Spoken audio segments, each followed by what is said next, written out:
Bom dia, boa tarde, boa noite para você que chegou à sexta aula deste curso.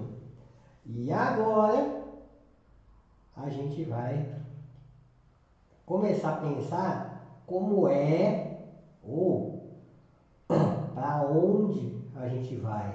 Talvez seja esse o tema dessa aula, né? As finalidades, porque nem toda anestesia é feita para um procedimento cirúrgico, né? Muitas vezes é feito para um raio-x, por exemplo. E é isso que a gente vai debater na aula de hoje. Então, vamos para a aula.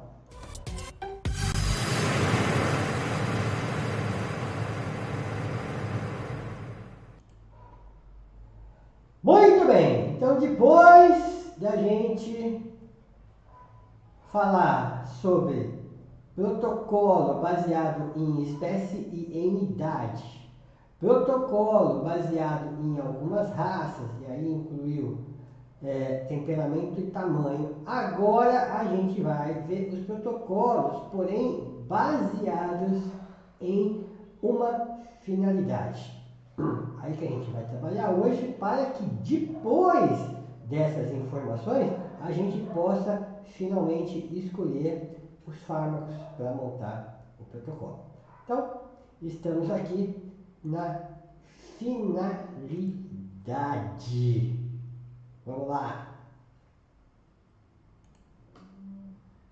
Bom, uma finalidade que muito usualmente a gente faz anestesia, principalmente na medicina de felinos, é a contenção.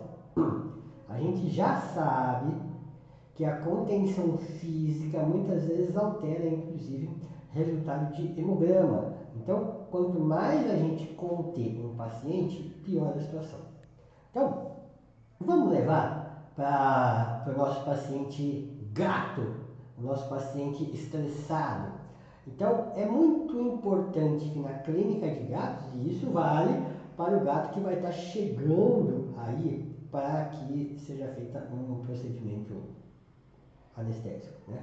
Mas vamos pensar que você está no seu dia a dia, na sua rotina, e aí chega um gato arisco para consulta, tudo bem? Então, o que é que você precisa se lembrar do gato? Olha, aqueles primeiros 5, 10 minutos que ele vai andar para cima e para baixo, atrás de um ponto de fuga, até que ele vai se sentir mais à vontade. Então chega com a caixinha de transporte, põe lá em cima da mesa, entra com o tutor na sala, fecha a porta, fecha a janela, fecha tudo, certo? Se é você e tutor, não precisa de auxiliar, quanto menos pessoas, melhor, né?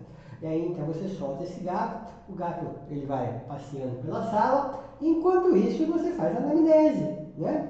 Você vai lá, pergunta tudo que você precisa perguntar, ouça com muita paciência tudo que você precisar ouvir. E aí então você chega à conclusão que você vai ter que, sei lá, coletar uma amostra de sangue, vai ter que palpar, vai ter que fazer, sei lá, uma injeção, ou vai ter que fazer uma punção. Você deixa isso para a parte final, certo?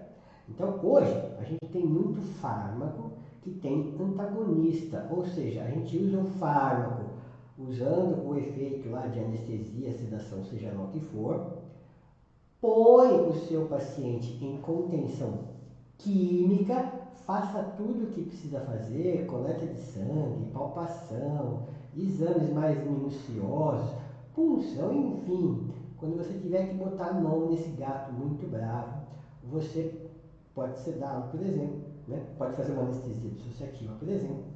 Examina tudo que você tiver que examinar, depois você pode reverter esse gato e encerrar o atendimento. Olha que legal. Contenção. Um cão muito agressivo que você precisa fazer, sei lá, um exame oftalmológico, um exame de boca, né? Precisa medir alguma coisa, mensurar outra coisa, coletar um sangue, enfim, né? precisou mexer, então você faça a contenção química e depois você pode reverter. Então essa é uma finalidade muito usual na clínica do dia a dia, onde a anestesia pode entrar como coadjuvante e ajudar você no seu dia a dia da consulta, dos exames físicos, enfim.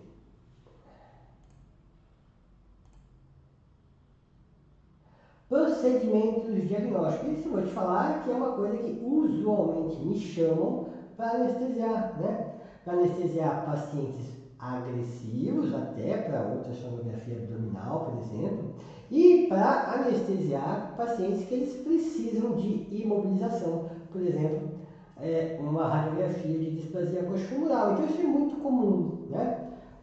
A gente chega no centro diagnóstico, o paciente está lá, né? Para fazer um diagnóstico por imagem como esse aí, um diagnóstico não, né? Um exame radiográfico como esse aí. Então, o que você precisaria?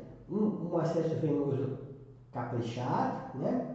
Um PRN na ponta do catéter, e aí para frente é só alegria, né? Puxa a dose da seringa, por exemplo, eu gosto muito de trabalhar exclusivamente com o propofol. Então eu puxo lá 5 mg por quilo na seringa. Você sabe que 100 AMPA pode ser que chegue a 8, 10 mg por quilo. Puxa na seringa, aplicação lenta, né? Vai aplicando, vai acompanhando o plano de Guedel, tudo isso, não se assustem, porque eu vou ensinar passo a passo de tudo isso, né? No seu devido tempo da indução. Aplica o propofol, ele vai relaxando, né? Vai começando a rotacionar globo, e aí você não precisa entrar em anestesia cirúrgica, lembre-se disso, pode ficar numa anestesia mais leve. E aí, com isso, o que é que você faz? Chegou no plano de anestesia superficial, simplesmente você suspende a aplicação do propofol, certo? E aceita fácil, uma, duas, talvez uma terceira chapa, talvez não. Se não aceitar a terceira chapa, você vai lá, faz uma dose pequena de propofol, chega na terceira chapa e aí você suspende a aplicação. Tem o processo do propofol de meia vida de 1 minuto e meio, né? Mais 9 minutos de eliminação, então em 14 a 15 minutos esse paciente já está de pé, já pode ser devolvido ao proprietário, vai embora acordado para casa. Né? Procedimento diagnóstico. Fácil de fazer, está na rotina de qualquer anestesista, pode estar na sua rotina aí dentro da sua clínica. Vamos ter que fazer um raio-x. Pronto. Se você não sabe o que é PRN, eu vou pegar ali para você e já vou te mostrar, tá? Então eu vou fazer aquela mágica da pausa. E eu vou aumentar a minha imagem para eu mostrar aqui para vocês. Espera aí.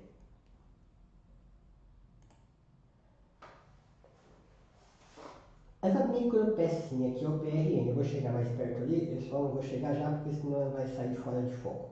O que é essa pecinha? Essa pecinha é a verdadeira tampa do catéter, né? Quando você abre o catéter, ele tem uma tampinha aqui que na verdade ele é um filtro. O ar passa, mas o líquido fica, né? Ele funciona justamente para você ver esse retorno do sangue para saber se você está dentro do acesso venoso. Não é a tampinha verdadeira, então você pega aquele filtro e joga fora, e aí você vem com o PRN, que ele é uma rosca, né? E você rosqueia aqui, e a parede dele é de borracha, igual o ejetor lateral do equipo, né? Então você pode fazer uma injeção aqui. Então deixa eu chegar mais perto, vou ver se ele vai dar foco nisso aqui. Ele nunca quer dar foco no lugar que eu quero, né? Aí. Eu vou sair daqui, peraí. Agora acho que ele vai dar foco, né? Olha lá, o PRN.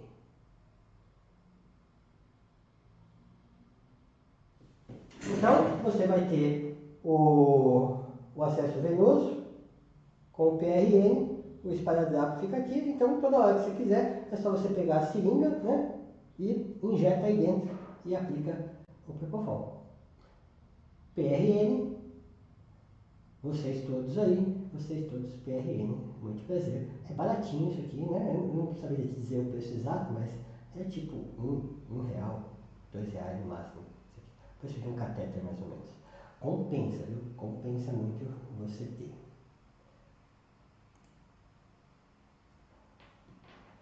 Muito bem.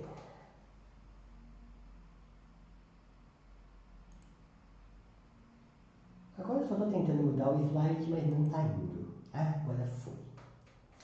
Não sei nem se foi 2 slides ao mesmo tempo. Eu vou voltar aqui. Quem sabe faz ao vivo. Antes de uma cirurgia. Tem finalidade também antes da cirurgia.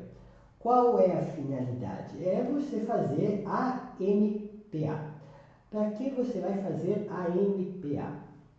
Basicamente, agora eu vou chover no molhado, né? Porque eu já ando explicando isso para vocês, né? Redução do estresse. Então você vai ter um paciente mais tranquilo, mais sedado, menos nervoso, menos agressivo, menos agitado. E isso vai fazer toda a diferença, porque quanto mais tranquilo o paciente estiver, melhor vai ser a sua anestesia. Você já deve ter ouvido alguma coisa do tipo, entra bem, sai bem, entra agitado, sai agitado, entra convulsionando, sai convulsionando. Então, o início do processo todo da anestesia, ele é um espelho do que vai ser a volta da anestesia. Então, se você põe o seu paciente de forma tranquila para ele ser operado, para ele ficar em plano anestésico, ele tem um retorno tranquilo. Então, é muito importante a MPA, principalmente no quesito, olha só, preste atenção, no quesito tempo. O que eu quero dizer com tempo? Que você não deve pular etapas. Como assim? Ah, eu vou fazer uma MPA. Pá, pum, pá, fiz. Né? O que eu aprendi na faculdade? Vou cronometrar 15 minutinhos e daqui 15 minutinhos eu pego a veia, acabo de induzir e começo a operar. Não. Né? 15 minutinhos é um tempo médio, é um tempo muito, muito, muito, muito usual, mesmo a grande maioria dos animais vai tombar em 15 minutinhos, né? Mas tem alguns que em 4 ou 5 minutos já deitam e tem alguns que levam 30, 40 minutos para deitar. Não preciso lembrar vocês que nós estamos falando de biologia e aí não tem a lógica matemática de uma engenharia. Agora, vamos dizer que você fez uma aplicação agora, né? Fez uma acepromazina e daqui 15 minutos você chega lá e o bicho está de pé ainda, levantando a perna para fazer xixi na gaiola para tentar atingir o cachorrinho que está do lado. Né? Aí você fala, pô, nem fez efeito ainda, né? Que porcaria. Então, você pega o cachorro assim mesmo, né? Ele vai estar muito esperto, você vai ter que precisar de uma ou duas pessoas para segurar, ficar aquela briga no braço para pegar a veia, né? Estoura a veia, estoura a veia, estoura a veia, perdeu o braço. Vamos para o outro braço, né? Então, o que eu te digo? Não pule etapas, né? Ele não concluiu a MPA ainda.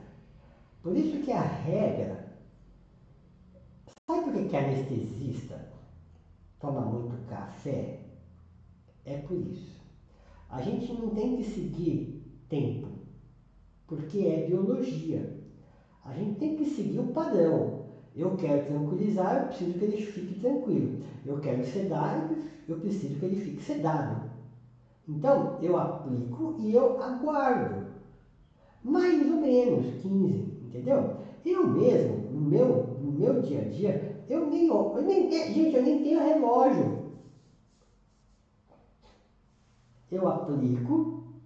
Ah, tudo bem, você tem celular, mas eu não olho. Né? Eu aplico e o que eu vou fazer? Se eu acabei de chegar na clínica, eu ainda estou montando minhas coisas, certo? Então eu vou lá e vou acabar de montar minhas coisas e ponto final. Depois eu volto na recepção, na gaiola onde o paciente estiver, e vou ver se funcionou, tá bom? Se não funcionou, eu pego, vou tomar um café.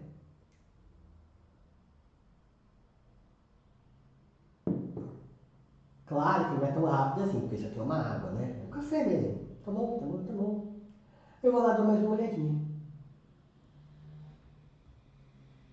Não tá bom ainda não. O que eu faço? Tomo café de novo.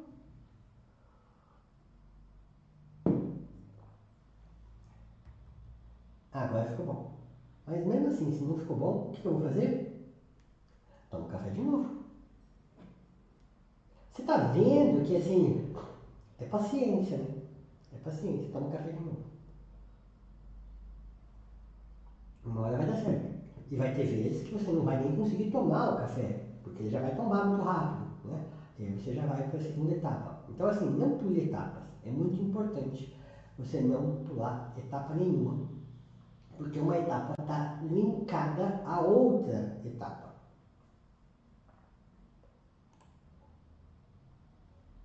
Chegamos lá, no que eu tinha acabado de comentar, né? Então se ele tem uma indução suave, ele tem uma recuperação suave.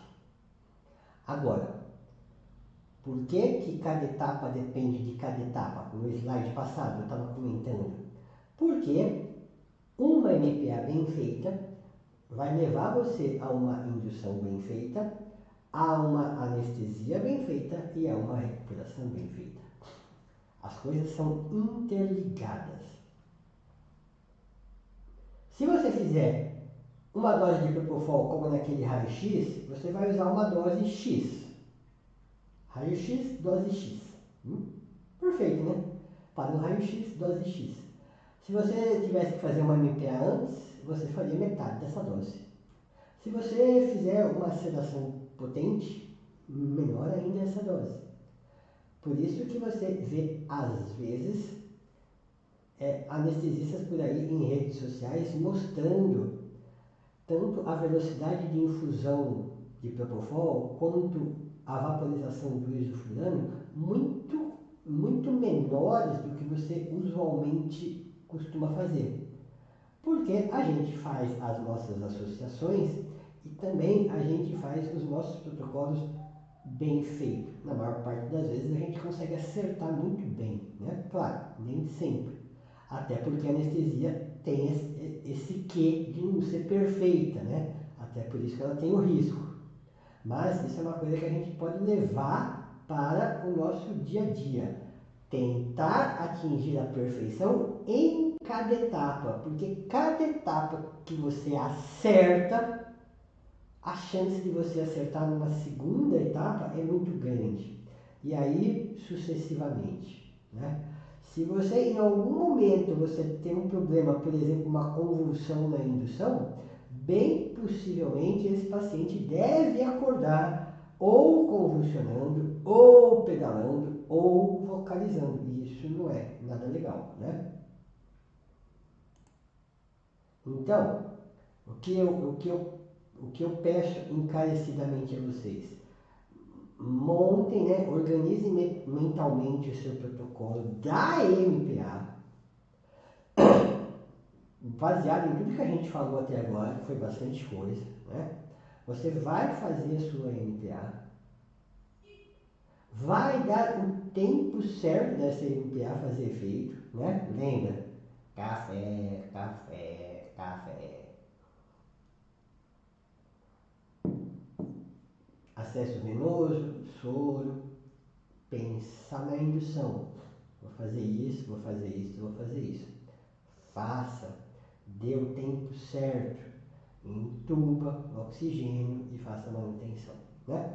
Não tenha pressa, não tenha corre-corre, não pule etapas, não se estresse se o negócio não estiver funcionando muito bem. Tente arrumar na próxima etapa, por isso mesmo que você não pode pular a etapa. Então, se você faz uma coisa, um gato relativamente tranquilo, você faz uma tranquilização e ele fica doidão, né? Mudou. O que você tinha pensado de fazer na indução, muitas vezes não vai mais poder fazer. Você vai ter que mudar o esquema. Às vezes ele está tão agitado, tão arisco, porque o que você fez no MPA não funcionou bem, que talvez você tenha que fazer uma contenção química, vai ter que jogar uma dissociativa ali no meio para derrubar esse gato para você conseguir fazer um acesso venoso. Por isso que as etapas elas são interligadas, mas você tem que fazer elas independentes uma da outra, né? Não adianta querer chegar com o protocolo pronto na clínica, porque eu acho que isso nunca dá muito certo, né? Mesmo a dose. Às vezes você faz uma MPA e tem um resultado mais potente do que você imaginava, o que vai fazer com que você diminua a dose da indução. E às vezes o contrário, vai parecer que nem fez efeito a tua MPA e a tua dose de indução vai ter que ser maior, né? Então você vai montando passo a passo, observe o resultado da MPA ou da indução e aí na sequência você vai acertando. Porque mais uma vez, anestesia é biologia, né? A gente, claro que a gente tem o nosso padrão, dose mínima, dose máxima, por quê? Porque 50% mais um sempre vai dar certo, né? Agora, vai ter uma turma que vai oscilar entre mínimo e máximo, e isso vai fazer toda a diferença no final da sua anestesia. Bom, o que eu precisava falar para vocês era isto, nesta aula, é claro. Mas eu tenho um último slide, que é aquele bendito slide que eu perco bastante tempo para explicar, tá? Então, vamos a ele, porque nós vamos ter que dar uma aulinha para vocês. Acabou a cirurgia e a gente vai ter que trabalhar com o controle da dor. Muita calma nessa hora. Então vamos lá, vamos lá. Eu quero começar a contar para vocês aquela história lá do século passado que a gente nem usava analgésico.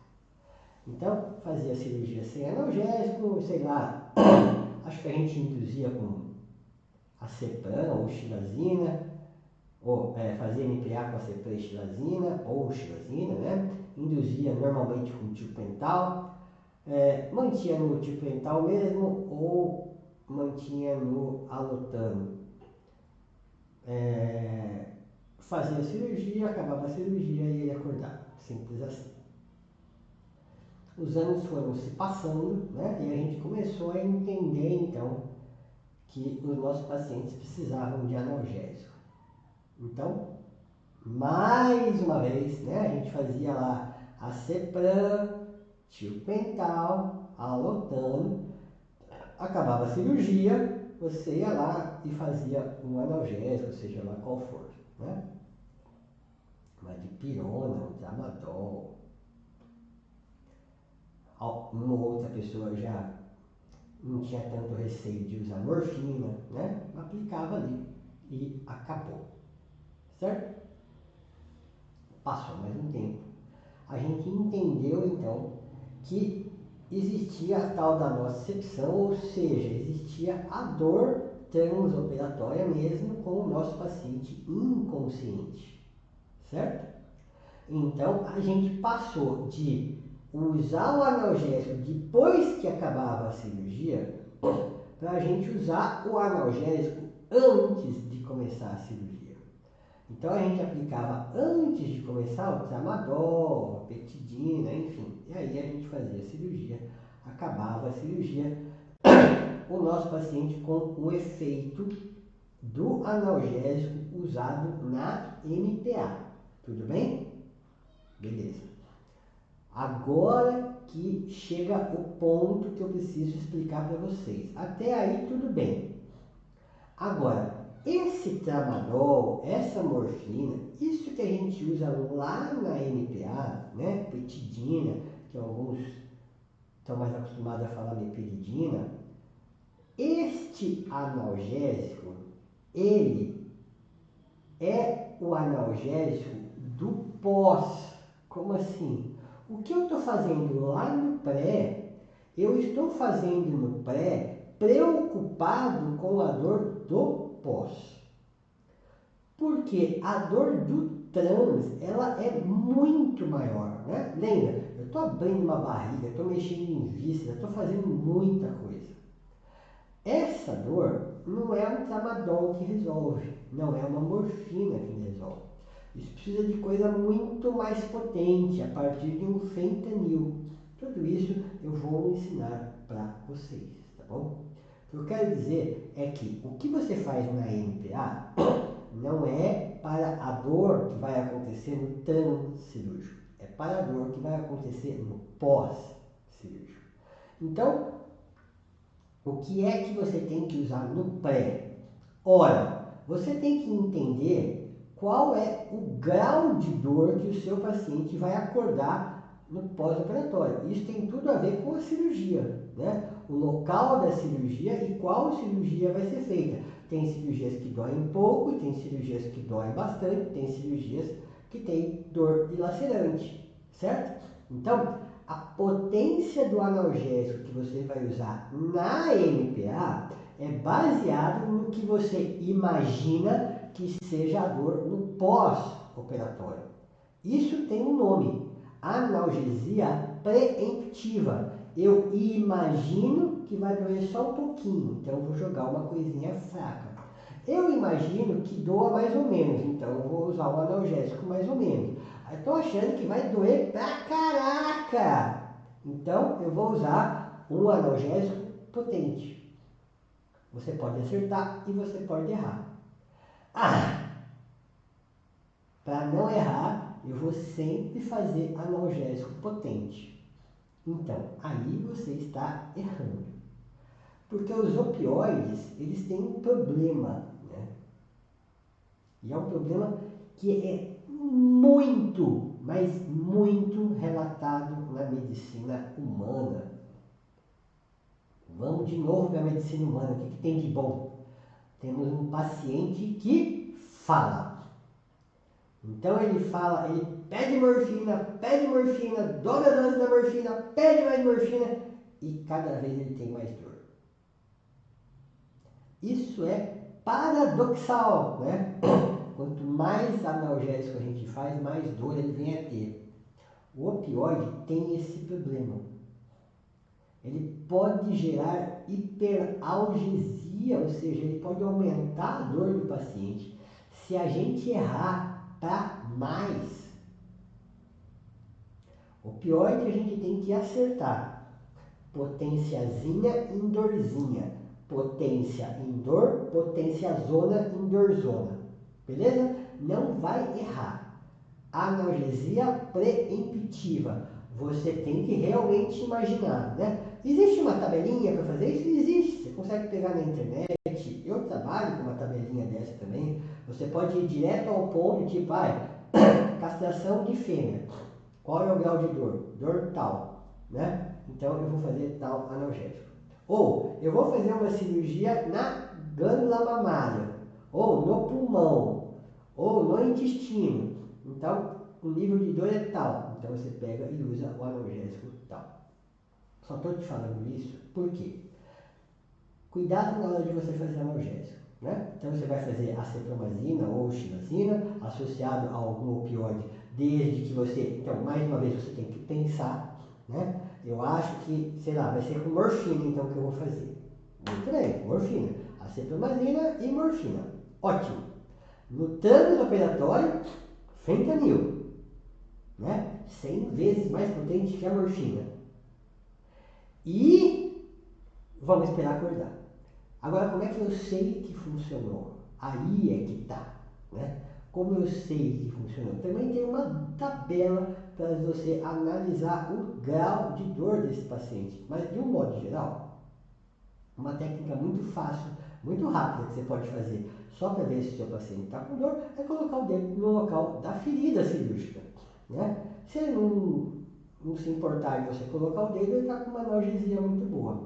Que hora que você vai fazer isso? Assim que ele recobrar a consciência, né? Até 1 hora depois da cirurgia, você vai lá, põe o seu dedinho lá, afinal de contas, agora você também já sabe que você não pode dispensar esse paciente muito rapidamente, né? ele vai estar lá na gaiola, voltando, você pega ele, põe o dedo na ferida e vê se ele está sem dor ou se ele está com dor. Se ele estiver com dor, você vai ter que fazer o que a gente chama de resgate analgésico, ou seja, você pode pegar o mesmo fármaco que você fez lá na MPA e repetir ele, né? Afinal de contas, ele tem dose mínima, dose máxima, tem intervalo de aplicação, tudo isso você pode ir mexendo, mas eu quero que você libere o seu paciente sem dor. Então aí você vai esperar mais 30 minutos, 1 hora, e de novo você vai lá para ver se o seu paciente está dor. No momento em que ele não tiver mais dor, aí é hora de você mandar para casa com a sua receita. E aí você vai receitar lá o que você quiser, antibiótico, inflamatório, analgésico, blá blá blá blá, e vai mandar para casa, certo? Analgésico, sei lá, dipirona de 8 em 8 horas. Não, vamos fazer melhor, mais fácil, vai, dipirona de 12 em 12. Como é que você sabe? Olha, nesse momento, né, que você está fazendo a receita, você sabe que o que você aplicou lá na MPA está funcionando, né? Porque você acabou de fazer o teste de dor. Tudo bem? Agora, como é que você vai saber se o que você receitou está sendo suficiente para o seu paciente não ter dor? Lembra, a dor atrasa a cicatrização, aumenta o tempo de internação, leva a óbito. 50% dos óbitos pós-operatórios, o culpado ou a culpada é a dor. Aumenta a possibilidade de metástase tumoral. Então, a dor é um grande inimigo da nossa área, né, de cirurgia e anestesia. Mantenha seu paciente sem dor. Então, você receitou a sua dipirona, 1 gota por quilo de 12 em 12 horas, e como é que você vai saber se agora você acabou de falar para o seu paciente, desculpa, para o tutor, né, para o seu cliente, voltar só daqui a 15 dias para tirar os pontos? O ideal seria o quê? Um retorno daqui a 24 horas. Daqui a 24 horas, o seu paciente está sob o efeito da sua receita.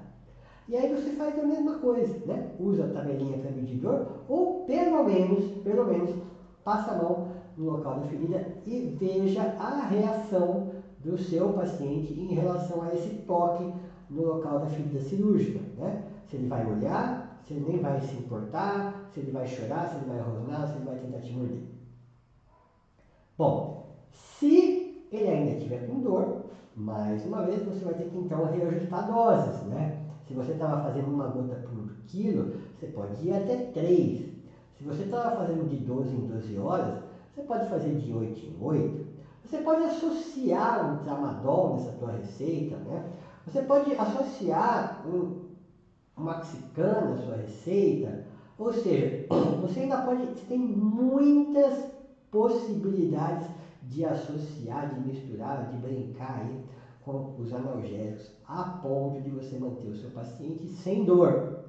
Claro, se ele estava com dor 24 horas depois da cirurgia, você reajuste a sua receita. Não precisa ter vergonha não, né? Até isso é importante. Quando você libera o seu paciente, lembra lá da nossa primeira aula dos gráficos lá, né? Uma boa orientação, né? Olha, a gente vai voltar amanhã, a explicação pode ser exatamente essa, né? Vamos voltar amanhã para ver se ele está sem dor com isso que eu receitei.